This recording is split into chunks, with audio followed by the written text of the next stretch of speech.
Hi friends, போன வீடியோவில் நம்ம ரெகன்சிலேஷன் ஸ்டேட்மெண்ட் எப்படி போடுறதுன்னு அதை பற்றி பார்த்துட்டு இருந்தோம். இது காஸ்டிங் பேப்பர் 8. அந்த ரெகன்சிலேஷன் சம்ஸ் ப்ராப்ளமோட இல்லஸ்ட்ரேஷன்ஸ் எப்படி எக்ஸாமில் வரும், அதை நம்ம எப்படி சால்வ் பண்ணுறதுங்கிறத தான் நம்ம இந்த வீடியோவில் பார்க்க போகிறோம். ஒரு எக்ஸாம்பிள் வச்சு பார்ப்போம். First, illustration. The following figures have been extracted from accounts of manufacturing firm. Direct material, direct wages, factory overhead, administrative salary distribution, bad debts, preliminary expense, legal charges, dividend received, interest on deposit, sale, closing stock, finished goods, work in progress. அதுக்கான values கொடுத்துட்டாங்க. இதெல்லாம் financial அக்கௌண்ட்டோட information, இதெல்லாம் cost அக்கௌண்ட்டோட information.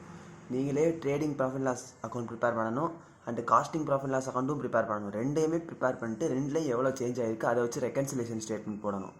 இந்த மாடலில் தான் நமக்கு சம்ஸ் வரும். இது ஒரு இம்பார்ட்டண்ட்டான 10 marks sum. First costing prepare பண்ணணும். டைரக்ட் மெட்டீரியல் 56 lakh கொடுத்துட்டாங்க. அடுத்து டைரக்ட் வேஜஸ் 30 lakhs. என்ன சொல்லியிருக்காங்க,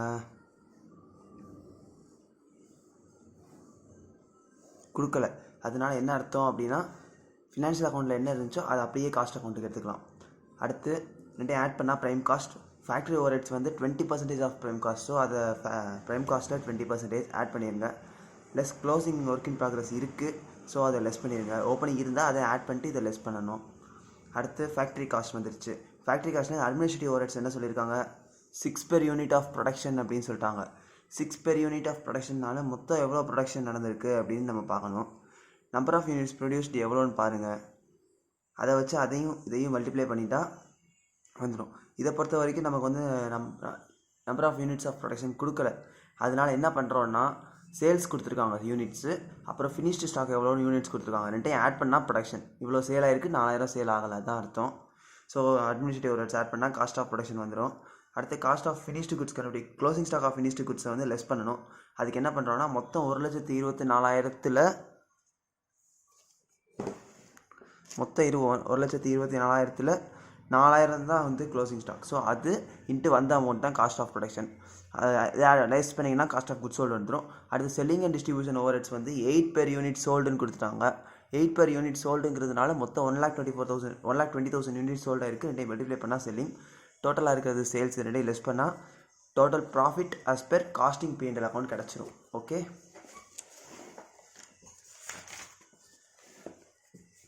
next trading and P&L account prepare பண்ணணும்.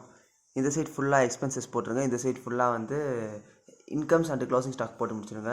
ஏன்னா இது ட்ரேடிங்கும் P&L அக்கௌண்ட்டும் சேர்ந்தது, அதனால் க்ளோசிங் ஸ்டாக் வரும். இதை ஆட் பண்ணி இதை லெஸ் பண்ணிங்கன்னா net profit as per financial trading and profit loss account வந்துடும். இந்த ரெண்டு நெட் ப்ராஃபிட்டையும் நம்ம ரெகன்சைல் பண்ணுறதுக்கு தான் ரெகன்சிலேஷன் ஸ்டேட்மெண்ட் ப்ரிப்பேர் பண்ண போகிறோம். இதுதான் இங்கே ஸ்டேட்மெண்ட் ஆஃப் ரெகன்சிலேஷன். நான் என்ன சொல்லியிருக்கேன், நம்ம வந்து cost accountant. So first financial அக்கௌண்ட்டில் ஸ்டார்ட் பண்ணி காஸ்ட் அக்கௌண்ட்டில் கம்ப்ளீட் பண்ணணும்னு சொல்லியிருக்கேன். ஃபினான்ஷியல் அக்கௌண்ட்டில் ஸ்டார்ட் பண்ணிங்கன்னா ஃபஸ்ட்டு ப்ராஃபிட் வந்து 12,90,000. அடுத்து add over valuation of closing stock of finished goods. ஏன்னா இதில் closing stock of finished goods வந்து காஸ்ட் ஷீட்டில் பார்த்தீங்கன்னா எவ்வளோ இருக்குது, 3,49,000 இருக்குது. ஆனால் ஃபினான்ஷியல் அக்கௌண்ட்டில் எவ்வளோ இருக்குது, 3,20,000 தான் இருக்குது. ஸோ இந்த ரிமைனிங் வந்து ஒரு காஸ்ட் அக்கௌண்ட்டுக்கு ப்ராஃபிட். ஏன்னா க்ளோசிங் ஸ்டாக் கூட இருந்துச்சுன்னா ப்ராஃபிட் கூடும், அதனால் காஸ்ட் அக்கௌண்ட்டுக்கு ப்ராஃபிட்.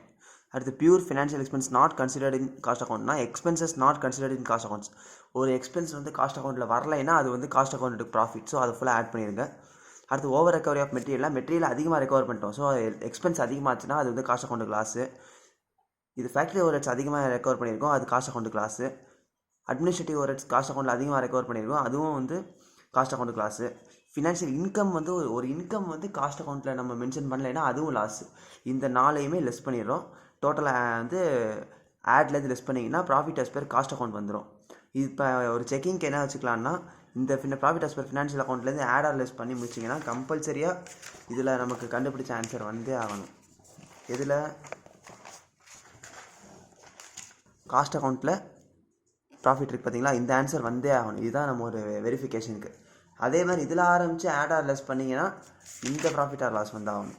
இதுதான் எப்போவுமே வந்து ரூலாக இருக்கும். ஓகே, புரிஞ்சிருச்சா? ஏதாச்சும் டவுட்ஸ் இருந்துச்சுன்னா கமெண்ட்ஸில் கேளுங்க. மறக்காமல் சேனல் சப்ஸ்கிரைப் பண்ணிடுங்க.